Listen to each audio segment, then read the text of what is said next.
ओमज्ञानतिमिरान्धस्य ज्ञानाञ्जनशलाकया चक्षुरुन्मीलितं येन तस्मै श्रीगुरुवे नमः। जय श्री कृष्ण चैतन्य प्रभु नित्यानंद श्री अद्वैत गदाधर श्रीवासादि गौर भक्तवृंद। हरे कृष्णा कृष्ण कृष्ण हरे हरे, हरे राम राम राम हरे हरे। हरे कृष्ण कृष्ण कृष्ण हरे हरे, हरे राम राम राम हरे हरे। हरे कृष्ण कृष्ण कृष्ण हरे हरे, हरे राम राम राम हरे हरे। हरे कृष्णा। सभी भक्तों को सादर प्रणाम। चैतन्य चरितामृत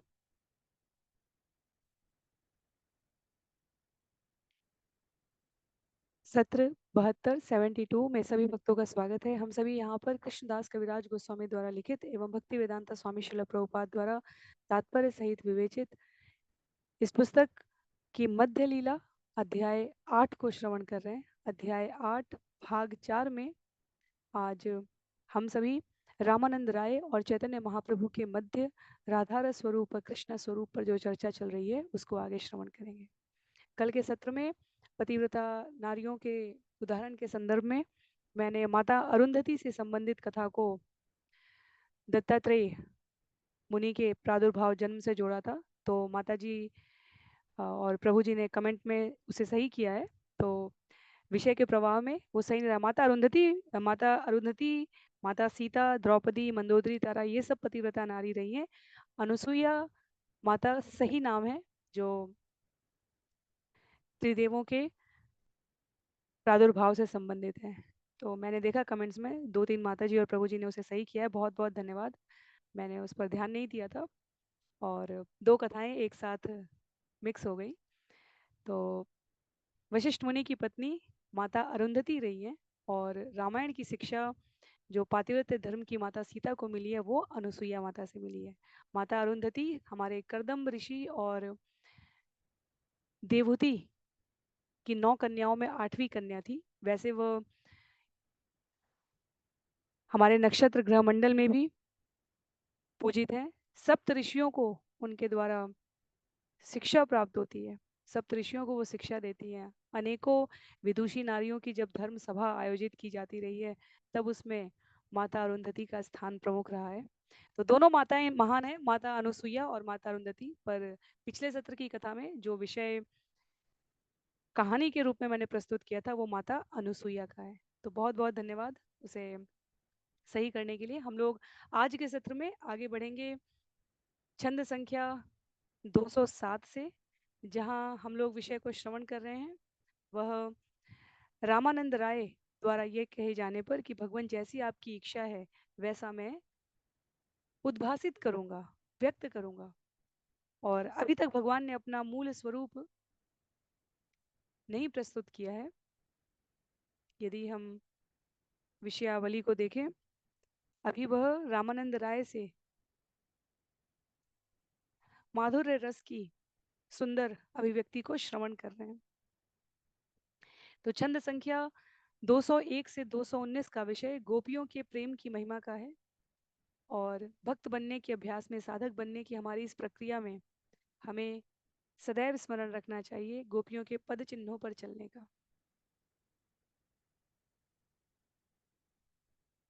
छंद संख्या 206 में कृष्णदास कविराज गोस्वामी रामानंद राय द्वारा उद्धृत श्लोक को यहाँ संकलित करके कहते हैं, विभुरपि सुख रूपस्व प्रकाशो अपि भावः क्षणमपि नहि राधा कृष्णयोर्यारिते स्वाहा प्रवहति रसपुष्टिं चिद्विभूति इवेशः श्रयति न पद्मासां क सखी नाम रसज्ञः। श्री राधा तथा कृष्ण की लीलाएं स्वतः तेजोमय हैं, वे मूर्तिमान सुख हैं, अनंत तथा सर्वशक्तिमान हैं। इतने पर भी ऐसी लीलाओं का आध्यात्मिक रस भगवान की सखियों अर्थात गोपियों के बिना कभी पुष्ट नहीं होता। पूर्ण पुरुषोत्तम भगवान अपनी आध्यात्मिक शक्तियों के बिना कभी भी पूर्ण नहीं होते। अतएव गोपियों की शरण लिए बिना, बहुत महत्व की पंक्ति है, गोपियों की शरण लिए बिना कोई राधा तथा कृष्ण की संगति प्राप्त नहीं कर सकता। भला गोपियों की शरण लिए बिना राधा कृष्ण की आध्यात्मिक लीलाओं में कौन रुचि रख सकता है।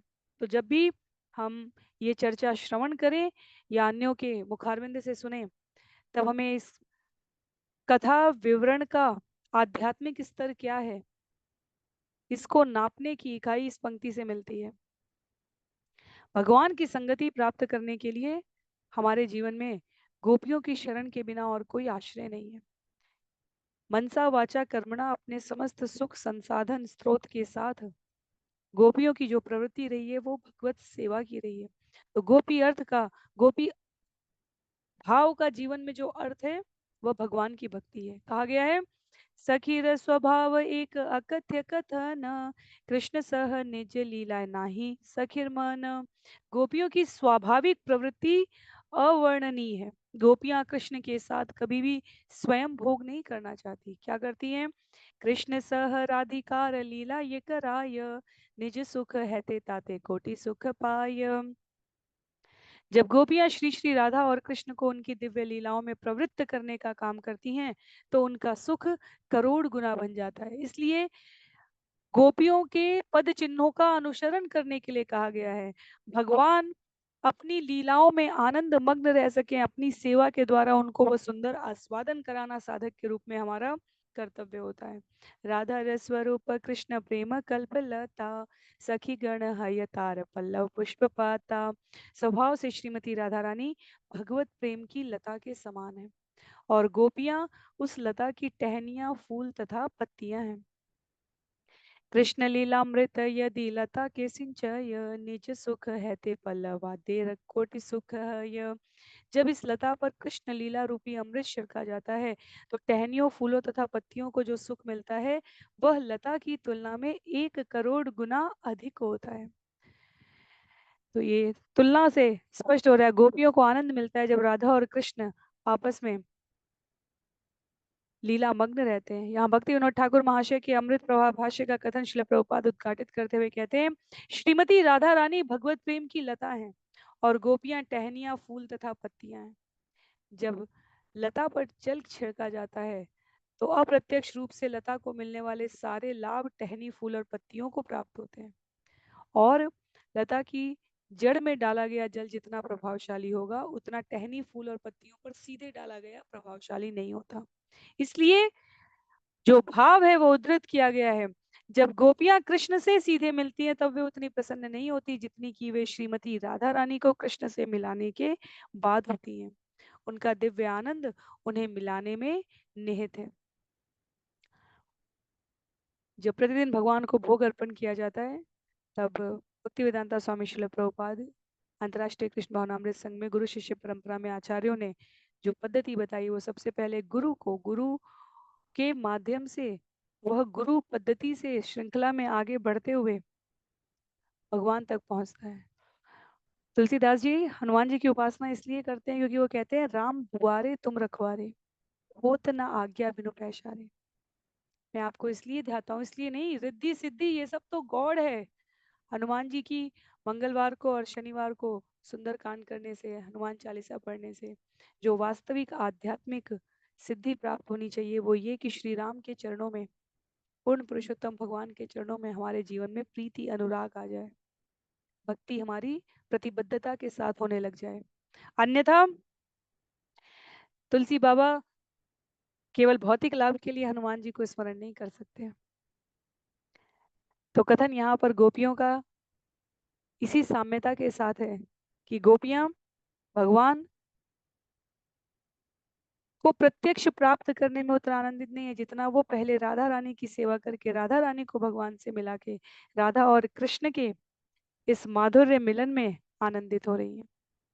बहुत सुंदर श्लोक है यहाँ पर, चंद्र संख्या 211 में कहते हैं, सख्यः श्रीराधिकाया व्रज कुमुद्वेदोलादिनी नाम शक्ते सारांश प्रेम वल्लया किसलये दल पुष्पादितुल्या स्वतुल्या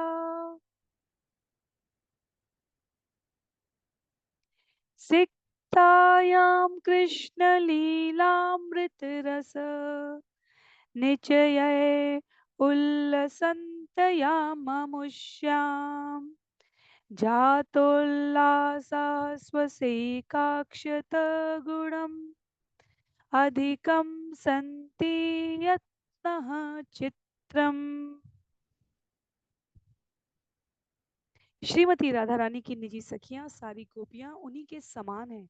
जिस तरह चंद्रमा कमल पुष्पों को अच्छा लगता है, कृष्ण उसी तरह ब्रजभूमि के निवासियों को अच्छे लगते हैं। उनकी आनंददायिनी शक्ति लादिनी कहलाती है, जिसका मुख्य सक्रिय तत्व श्रीमती राधा रानी है। उनकी उपमा उस लता से दी जाती है जिसमें नए नए फूल तथा कोपलें लगी हैं। जब कृष्ण लीला रूपी अमृत श्रीमती राधा रानी पर छिड़का जाता है तो उनकी सारी सखियों को वह अमृत अपने ऊपर छिड़के जाने की अपेक्षा सैकड़ों गुना अधिक आनंद का अनुभव देता है। वास्तव में ये तनिक भी आश्चर्य नहीं है। तो गोविंद लीलामृत की सुंदर छंद है। कह रहे हैं श्रील प्रभुपाद यहाँ पर कृष्णदास कविराज गोस्वामी के शब्दों को उद्धृत करते हुए, यद्यपि सखिर कृष्ण संग में नाही मन तथापि राधिका यत्ने करा न संगम। यद्यपि श्रीमती राधा रानी की सखियां कृष्ण के साथ प्रत्यक्ष भोग नहीं करना चाहती, किंतु श्रीमती राधा रानी श्री कृष्ण को गोपियों के साथ भोग करने के लिए प्रेरित करने का काफी प्रयत्न करती हैं। नानाक्षले कृष्ण प्रेरी संगम कराय आत्म कृष्ण संग है ते कोटि सुख पाय। श्रीमती राधा रानी कभी कभी तरह तरह के बहानों से गोपियों को कृष्ण के पास भेजती हैं, जिससे वे उनका प्रत्यक्ष संग कर सकें। ऐसे अवसरों पर उन्हें अपने प्रत्यक्ष मिलन की अपेक्षा करोड़ गुना अधिक सुख मिलता है। अन्योन्य विशुद्ध प्रेमे करे रस पुष्ट तासबार प्रेम देखी कृष्ण हय तुष्ट। भगवत प्रेम के पारस्परिक व्यवहार में दिव्य रस की पुष्टि होती है।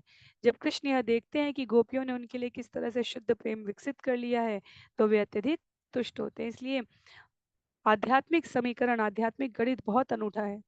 इसलिए वहां पर कहा गया है कि 1+1, एक और एक को जोड़ो तो 2 नहीं होता अपितु 11 होता है, क्योंकि सब समानांतर रूप से एक दूसरे को भगवत भक्ति के लिए प्रेरित कर रहे हैं।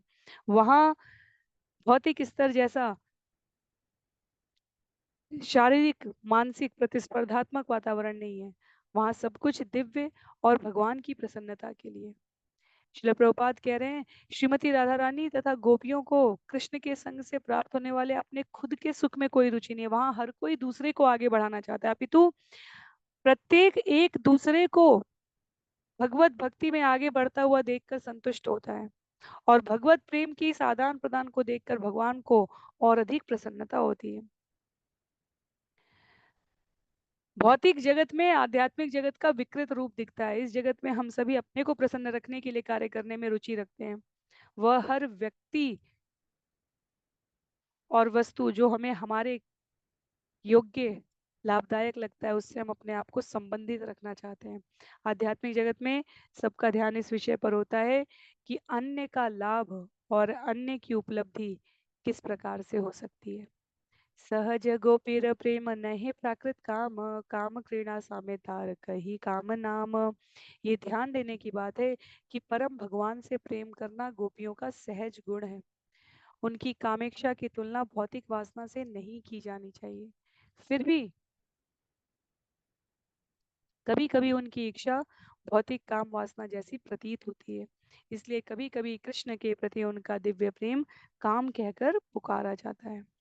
तो विषय को परिभाषित करने के लिए सामान्य जनमानस के यह शब्द प्रयोग किया जाता है, पर आचार्य हमें सूचित करते हैं कि भगवान की सेवा में लगाया गया कुछ भी भौतिकतावादी नहीं हो सकता।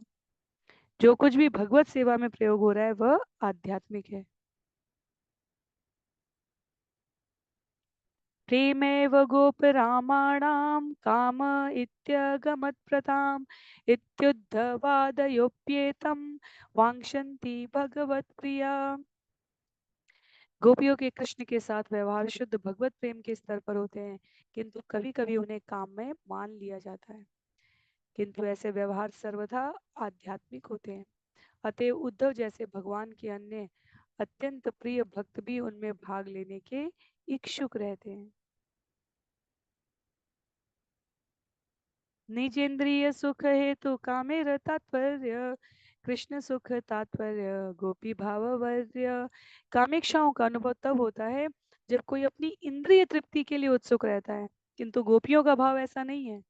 उनकी एकमात्र इच्छा कृष्ण की इंद्रियों को तृप्त करने की है। इसलिए 201 से लेकर 219 तक का यह गोपी भाव जीवन में श्रवण करके पठन करके साधना हमारे लिए आवश्यक है। कहते हैं निजेंद्रिय सुख वांछा नाही गोपीकार कृष्ण सुख दीते करे संगम विहार।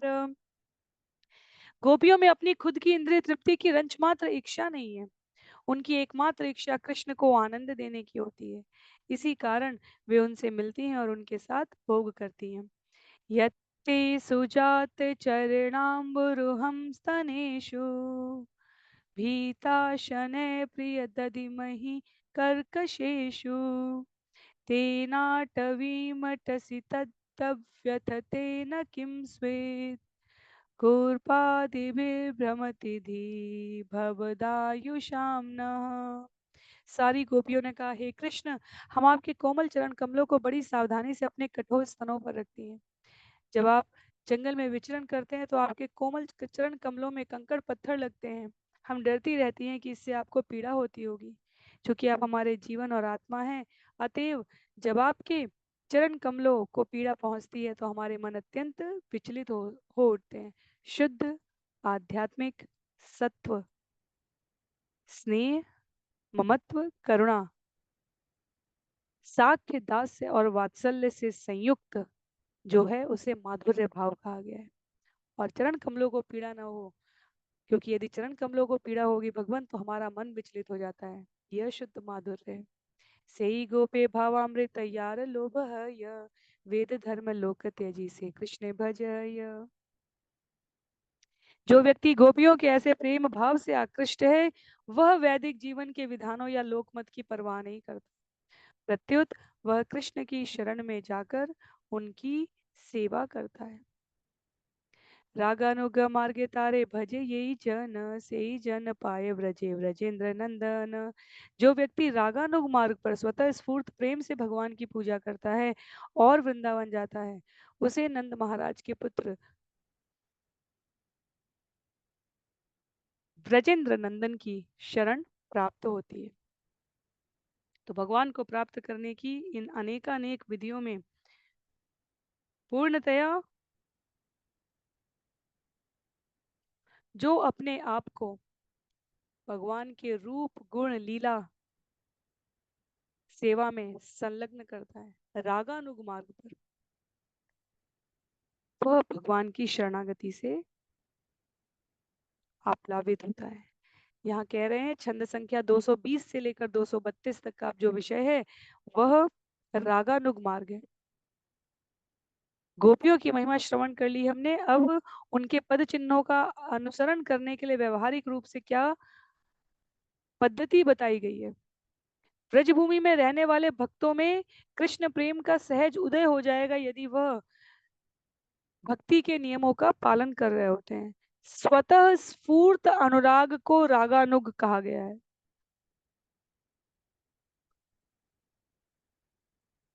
वह सेवा जो किसी भी प्रकार के वैदिक कर्मकांड के परे भगवान की प्रसन्नता के लिए की जाए, वह यहाँ उल्लिखित की गई है स्वतः स्फूर्त रागानुग के शब्द क्रम में। व्रज लोकिर को न भाव लैया यही भजे भाव योग्य देह पाया कृष्ण पाय व्रजे। इस मुक्त अवस्था में भक्त भगवान के दिव्य प्रेमा भक्ति के 5 रसों में से किसी एक रस के द्वारा आकृष्ट होता है। वह उसी भाव से भगवान की सेवा करते रहने से गोलोक वृंदावन में कृष्ण की सेवा करने के लिए आध्यात्मिक शरीर प्राप्त करता है। तो भगवान की सेवा आरंभ होती है शांत से, दास्य से, साक्ष्य से, वात्सल्य से, और इन एक स्तर, पिछले स्तर की भाव अभिव्यक्ति को संयुक्त किए हुए होता है, और अंततः जब माधुर्य के स्तर पर पहुंचता है तो उसमें वात्सल्य, साक्ष्य, दास्य और शांत चारों का संयोजन होता है। इसलिए कह रहे हैं कि भक्ति के 5 रस में से किसी एक के द्वारा आकृष्ट होगा और उसमें स्थिर रहकर या आगे बढ़कर वह अंततः माधुर्य की इस शुद्ध बुद्ध अवस्था में पहुंच जाता है। ताहाते दृष्टान्तोपनिषद श्रुति गण राग मार्गे भजी पाइला व्रजेंद्र नंदन। जो संत जन उपनिषदों का प्रतिनिधित्व करते हैं वे इसके ज्वलंत उदाहरण हैं। रागानुग प्रेम के मार्ग पर भगवान की पूजा करके उन्होंने नंद महाराज के पुत्र व्रजेंद्र नंदन के चरण कमल को प्राप्त किया है। स्वतः स्फूर्त अनुराग भगवान के श्री चरणों में।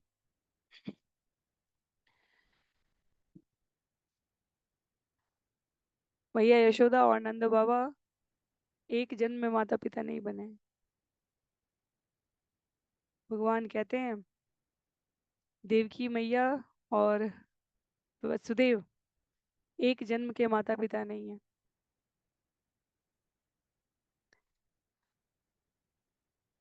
अनेक अनेक हमारी पौराणिक कथाएं हैं जहाँ भगवान जिस इच्छा, जिस भाव से जिसने भगवान से संबंध साधा है उस रूप में भगवान ने उसके साथ भाव का आदान प्रदान किया है। इसलिए यहाँ पर श्रील प्रभुपाद तात्पर्य में कह रहे हैं कि भगवत धाम में प्रवेश करने के लिए, माधुर्य प्रेम में कृष्ण की सेवा करने के लिए जीव में स्वतः स्फूर्त रागानुग भक्ति होनी चाहिए, और गोपियां उसका प्रतिनिधित्व करती हैं। अगले छंद में व्यक्त करते हैं।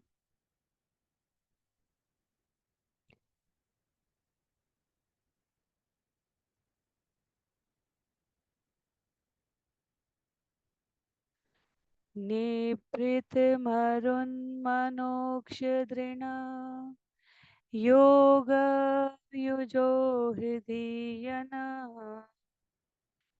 मुनय उपासते तदरयो अपि ययुस्मरणात् स्त्रिय उर्गेन्द्र भोग भुज दंड विषक्त धियो वयम अभीते समासमो दृशो अंग्री सरोज सुधा।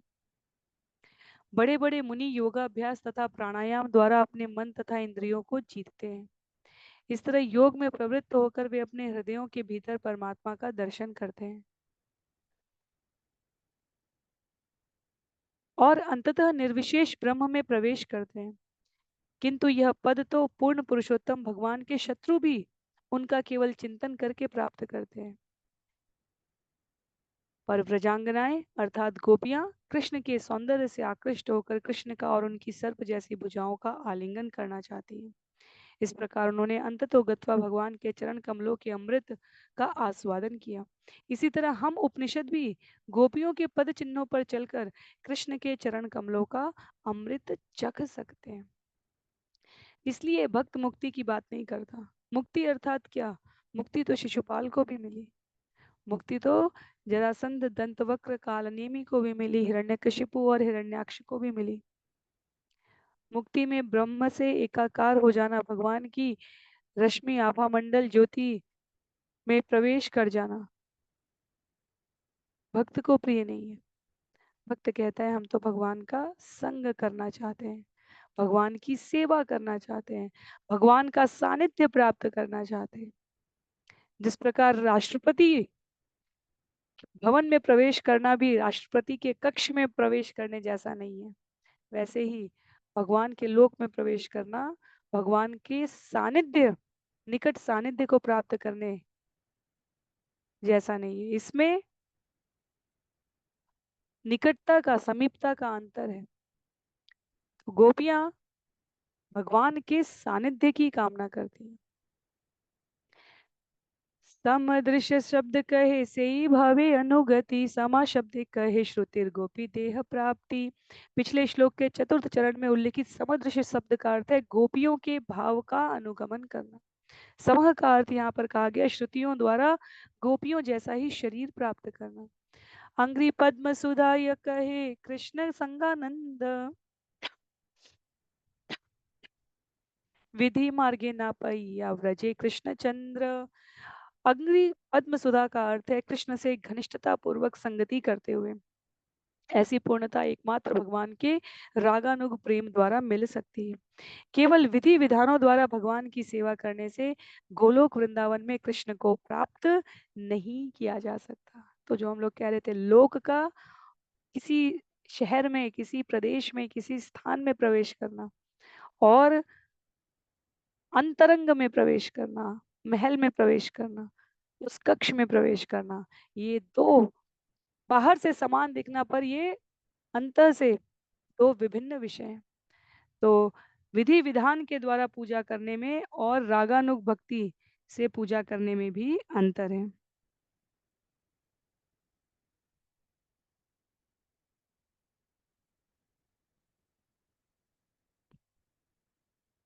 गोलोक वृंदावन में कृष्ण को प्राप्त करने के लिए स्वतः स्फूर्त भक्ति चाहिए। गोपियां विचार नहीं करती कि हम सज्जित हैं कि नहीं, गोपियां विचार नहीं करती कि हम जो कार्य कर रहे हैं उसमें, भौतिक कार्य कर रहे हैं उसमें कितने ध्यान की आवश्यकता है। गोपियां विचार कर रही हैं हम यहाँ हैं पर कृष्ण जंगल में गायें चरा रहे हैं। आज शीत है, आज घनी धूप है, आज वर्षा ऋतु है, आज यह उपहार है, यह त्योहार है, यह उत्सव है, कृष्ण को ये देंगे, कृष्ण के लिए ये करेंगे। इस प्रकार के चिंतन में सदैव लगी रहने वाली। कहा गया यहाँ पर नायम सुखाप भगवान देहि नाम गोपिका सुत, ज्ञानी नाम चात्मभूता नाम यथा भक्ति मतामिह।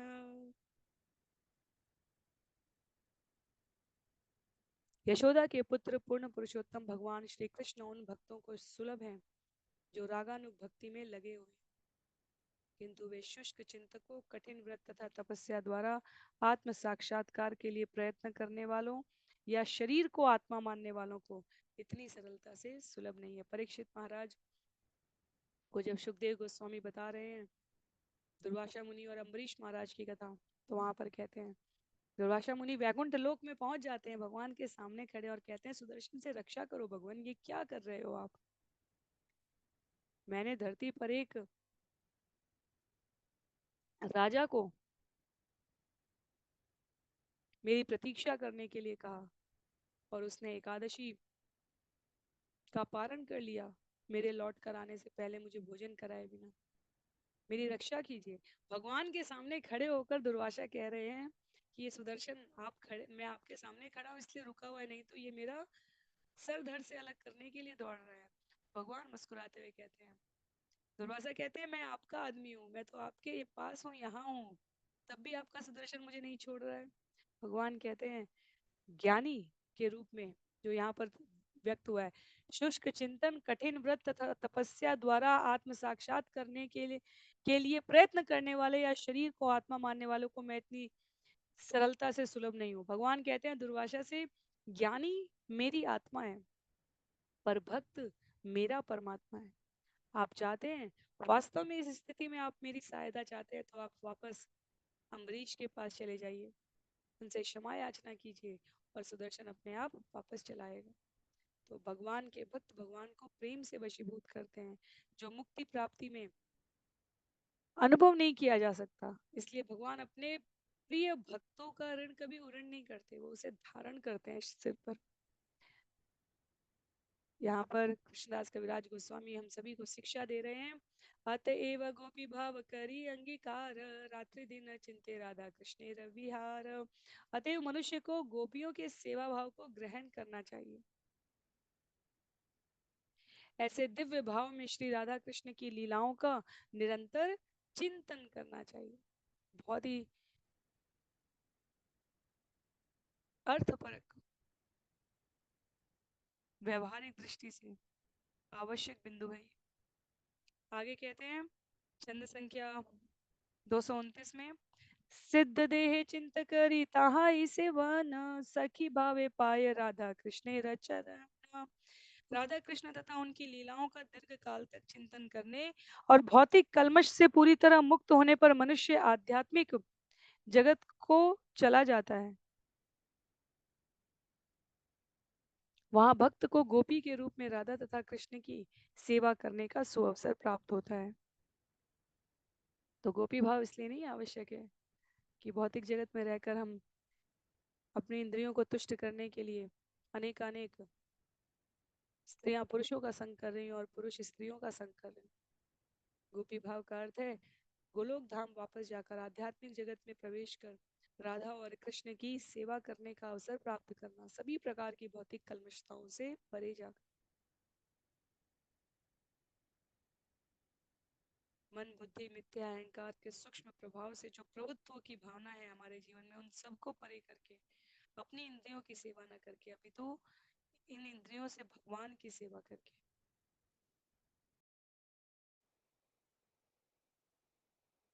आचार्य कहते हैं यहाँ पर कि गोपियों के भाव में ही जो आध्यात्मिक रूप से उन्नत हो चुका है वह राधा कृष्ण के चरण कमलों की सेवा में अपने आप को लगा पाएगा, अन्य किसी के लिए संभव नहीं। जहाँ विषय भगवत प्रसन्नता का हो और वैदिक नियम कर्मकांड के अनुसार नहीं, अपितु सहज भक्ति, सहजता से, स्वतः स्फूर्त रागानुग भक्ति से। गोपी अनुगत्य बिना ऐश्वर्य ज्ञाने भजी लेह नाही पाय ब्रजेंद्र नंदने। जब तक मनुष्य गोपियों के पद चिन्हों का अनुसरण नहीं करता, तब तक उसे नंद महाराज के पुत्र कृष्ण के चरण कमलों की सेवा प्राप्त नहीं हो सकती। यदि वह भगवान के ऐश्वर्य के ज्ञान से परास्त हो जाता है तो उसे भगवान के चरण कमल प्राप्त नहीं हो सकते, भले ही वह भक्तिमय सेवा में क्यों न लगा हुआ।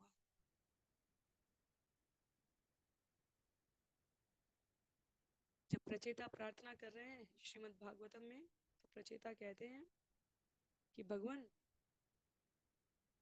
हमें कोई भी शरीर मिले, वो ये नहीं कह रहे हैं कि हमें मुक्ति मिल जाए, कह रहे हैं कोई भी शरीर मिले, किसी भी लोक में मिले,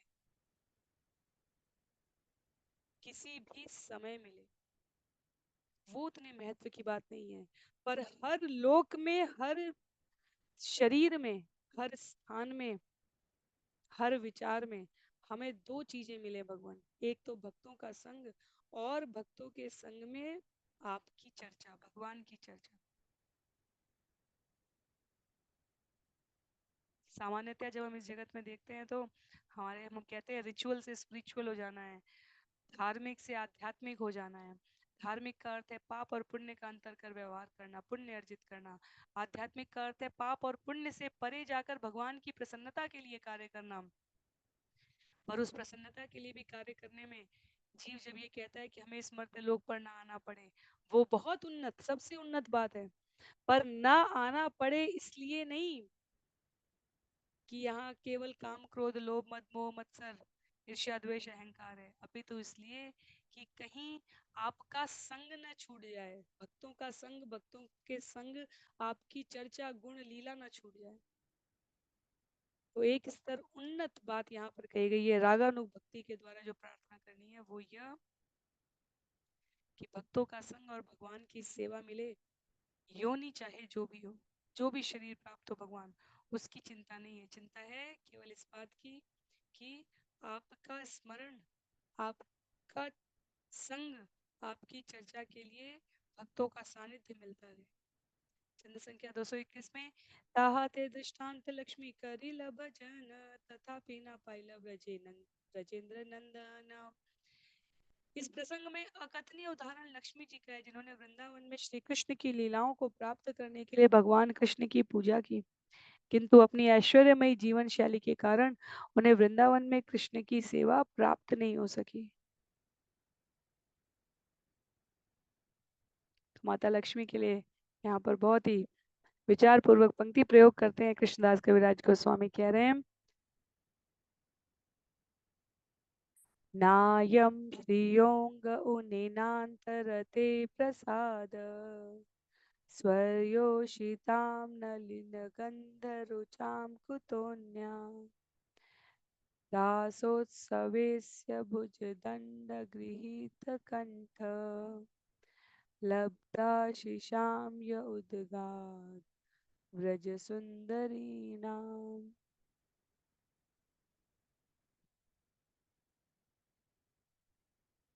जब भगवान श्री कृष्ण गोपियों के साथ रासलीला में नृत्य कर रहे थे तब भगवान की भुजाएं गोपियों की गर्दन की को आलिंगित की हुई थी। यह दिव्य कृपा न तो लक्ष्मी जी को, न ही वैकुंठ में अन्य किसी प्रेयसी को प्राप्त हो पाई, न ही स्वर्गलोक की उन सुंदरियों ने कभी ऐसी कल्पना भी की थी जिनकी शारीरिक कांति तथा सुगंध कमल पुष्प जैसी है।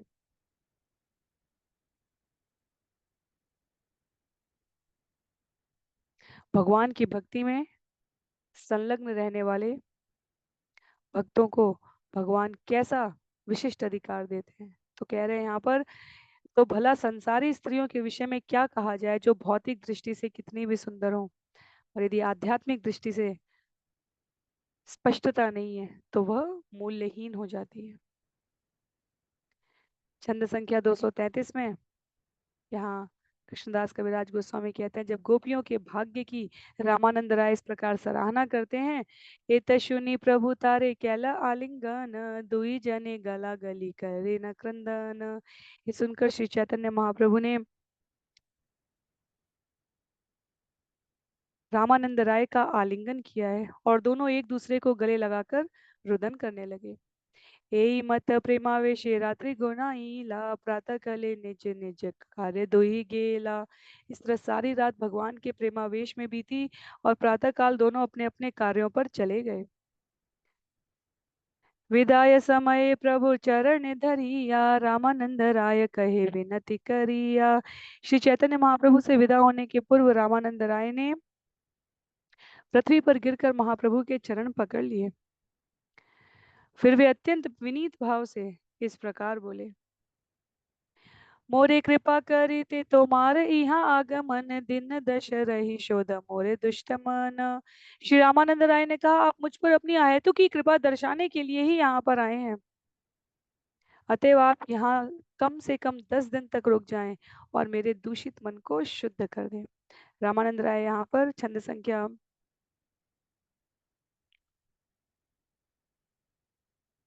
233 से लेकर 241 तक रामानंद राय के निवेदन की और चैतन्य महाप्रभु द्वारा प्रत्युत्तर में की गई प्रशंसा की प्रस्तुति कर रहे हैं। कहते हैं, 10 दिन रुक जाए, ये रामानंद राय का निवेदन है भगवान से, ताकि मन शुद्ध हो जाए।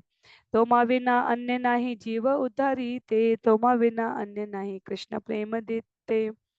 आपके अतिरिक्त ऐसा कौन है भगवान जो सारे जीवों का उद्धार कर सके, क्योंकि केवल आप ही कृष्ण प्रेम प्रदान कर सकते हैं। प्रभु कहे आई लाड सुनी तोमर गुण, कृष्ण कथा सुनी शुद्ध कराई ते मन।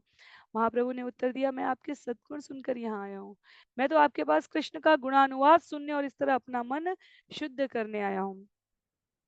याचे सुनीलू त्याचे देखुलू तो हार मै याचे याचे सुनीलू त्याचे देखिलू तो मार महिमा, राधा कृष्ण प्रेम रस ज्ञान तुम्ही सीमा। जिस तरह मैंने आपके बारे में सुना था उसी तरह मैंने आपकी महिमा भी देख ली। जहाँ तक राधा कृष्ण की प्रेम लीलाओं का संबंध है, आप तो ज्ञान की सीमा है। महाप्रभु घोषित करते हैं रामानंद राय को भगवत प्रेम प्रदान करने के, कथा प्रदान करने के, ज्ञान प्रदान करने के सबसे बड़े अधिकारी के रूप में।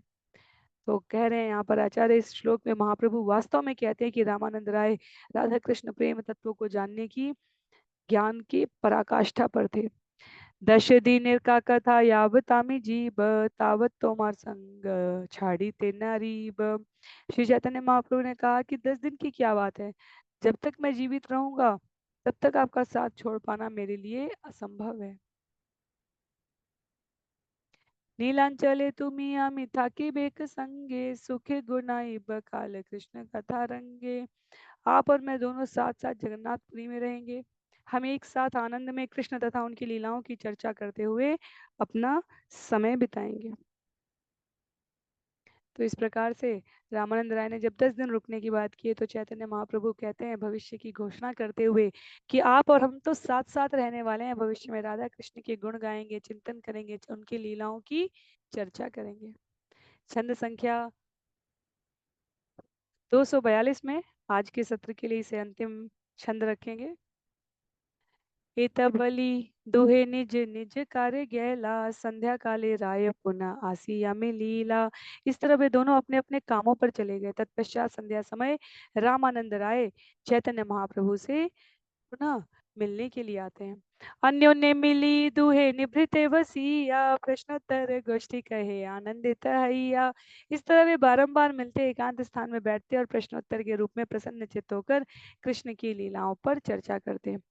प्रभु पूछे रामानंद करे न उत्तर, एई मत सेई रात्रे कथा परस्पर।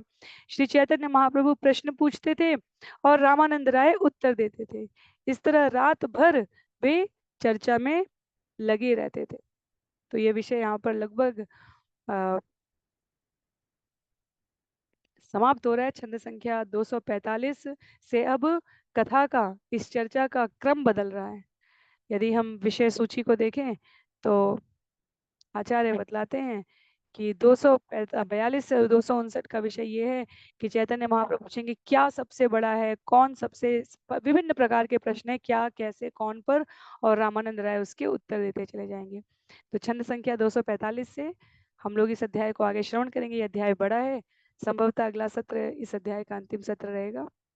तो रामानंद राय और चैतन्य महाप्रभु की वार्ता का एक और महत्वपूर्ण क्रमबद्ध यहाँ पर उल्लेख है, जिसे हम सभी अगले सत्र में श्रवण करने का प्रयास करेंगे। चैतन्य महाप्रभु वास्तव में उस चर्चा के पश्चात रामानंद राय को अपने स्वरूप का दर्शन कराते हैं। जहां हम देखें 260 से लेकर 292 तक चैतन्य महाप्रभु द्वारा रामानंद राय को अपने श्याम सुंदर स्वरूप का दर्शन कराया गया है। और कृष्णदास कविराज गोस्वामी भाग्य की सराहना कर रहे हैं उन प्राणियों की अंतिम कुछ छंदों में जो ये श्रवण करने का, पठन करने का लाभ ले पा रहे हैं। तो आज के लिए सत्र को यहीं पर समाप्त करते हैं। श्रील प्रभुपाद की जय, श्रील गुरुदेव की जय, श्री चैतन्य महाप्रभु की जय, कृष्णदास कविराज गोस्वामी जी की जय, श्रील प्रभुपाद की जय, श्रील गुरुदेव की जय, अनंत कोटि वैष्णव वृंद की जय। हरे कृष्णा।